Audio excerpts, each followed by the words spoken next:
CPML new democracy party Khammam division committee పరిధిలో ఉన్నటువంటి సభ్యులందరితోని ఈరోజు ముఖ్య కార్యకర్తల సమావేశాన్ని, జనరల్ బాడీ సమావేశాన్ని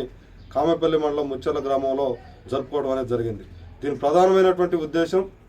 తెలంగాణ రాష్ట్రంలో అధికారంలో ఉన్నటువంటి కాంగ్రెస్ ప్రభుత్వం, ముఖ్యమంత్రి రేవంత్ రెడ్డి ఎన్నికల నాడు ఇచ్చినటువంటి హామీలు ఏవైతే ఉన్నాయో, 6 గ్యారంటీలు ఏవైతే ఉన్నాయో వాటి వెంటనే అమలు చేయాలని, 420 హామీలు ఏవైతే ఉన్నాయో వాటిని వెంటనే అమలు చేయాలని ఒక ప్రధానమైనటువంటి డిమాండ్లతోని ఈరోజు రైతాంగానికి ఇచ్చినటువంటి హామీలు, రైతు బంధు కానీ, రుణమాఫీ కానీ వెంటనే అమలు చేయాలి. తెలంగాణ రాష్ట్ర వ్యాప్తంగా ఉన్నటువంటి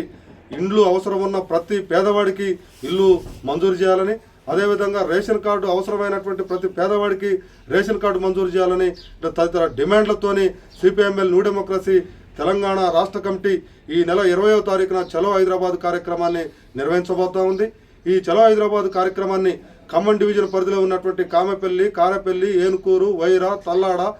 కొడిజర్ల మండలం, రఘునాథపాలెం, ఖమ్మం టౌన్ పరిధిలో ఉన్నటువంటి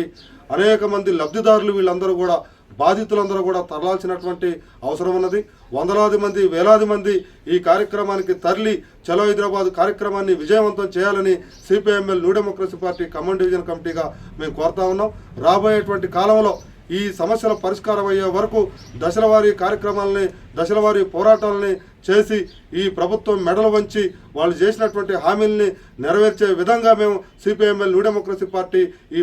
కార్యక్రమాన్ని, కర్తవ్యాన్ని తీసుకుంటుంది అని చెప్పి ఈ సందర్భంగా ప్రజలకు తెలియజేస్తా ఉన్నాం.